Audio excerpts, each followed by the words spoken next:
Hello everyone! Kumusta na kayong lahat? Nandito ako sa garden. Tingnan niyo yung aking ginawa sa aking mga punla para hindi siya puntahan ng pusa. Ayan siya.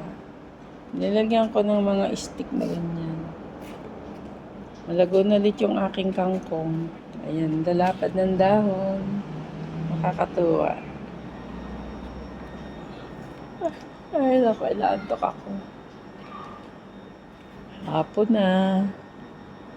Ayan. Ang ating malunggay. Ang taas-taas.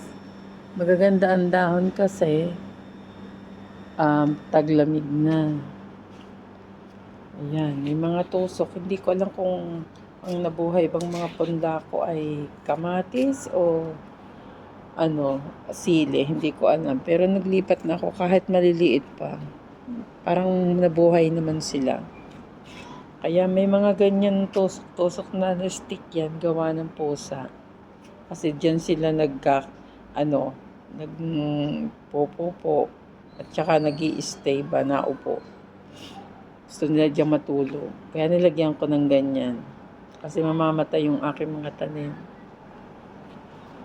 So, yan. Itong aking halamanan, may mga nakalagay pang ganyan sa ako kasi meron ditong nagpagawa ng CR, binakbak yung CR nila.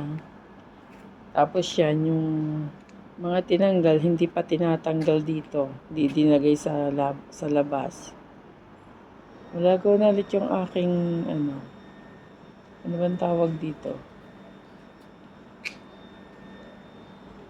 Bonggabilya. Ayan. Tapos ito pa yung ating kangkong. Diba? Bulaklakan ng ating mga halaman dito. So ayan guys.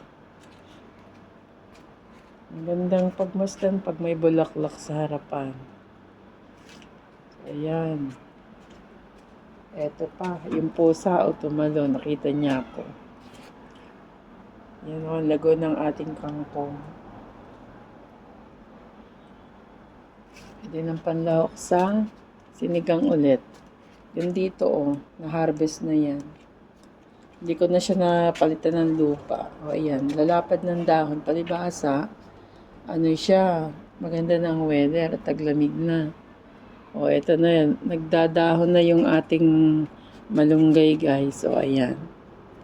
Dati wala itong dahon. Kalbong-kalbo yan. So, ngayon, yan. Ito yung sinasabi ko dati kung napanood nyo yung mga ibang upload na video ko. Yan. Nasa container ng pintura na ganyan.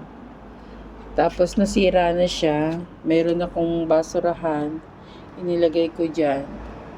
Kaya hindi siya pwedeng tubigan ng marami.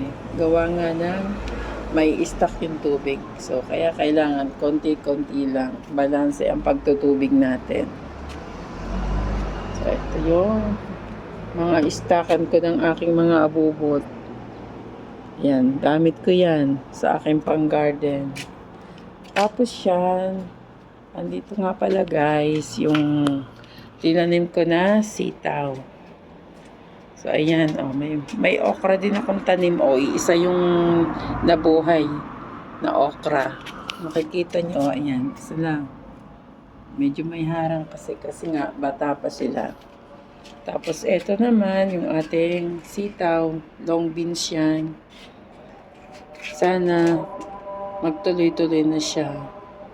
Yung iba dyan, may bago akong tinanim. Sana mabuhay. So, ayan guys. Pinasilip ko na sa inyo yung aking mga bagong tanim. Pag ako'y walang gaanong trabaho at maaga sa bahay o naandito, dito ako sa aking halamanan. Diyan lang yan. So, ayan guys. Maganda na ang weather. Kaya, dito ako sa labas. Pero pag mainit, hindi talaga ako nag-stay dito sa labas. So, ayan. yung aking hubby ay hindi pa dumarating. Bakit kaya? Late na siya. So, ayan guys, hinihintay ko ang aking hubby. Hindi pa rin siya dumarating. Tinatawagan ko, hindi naman sumasagot. Hindi ko alam kung may overtime ba siya. Tapos dito sa sa bintana ng aming kwarto, ayan, may tanim din ako. So ayan guys, oh. Ito yung aking mga halaman pa. Buhay na yung aking mga cactus. Aloe vera. So ayan. Mga gamit ko rin sa Malaguna. So ayan lamang guys. Dito na lamang ako. Hindi pa dumarating yung aking hubby. So, pasok muna ako sa loob. May sinampay pa ako dito. Ba't kaya hindi pa siya dumarating? Late na yan uwi niya. So, ayan. Dito na tayo sa kwarto. Wala na ibang mapuntahan kundi bahay lang. So, ayan guys. Shoutout sa lahat ng ating mga kaibigan sa YT Friend, Team United OFW Charity Group. Shoutout sa inyo. Malat na naman ako kaya hindi muna ako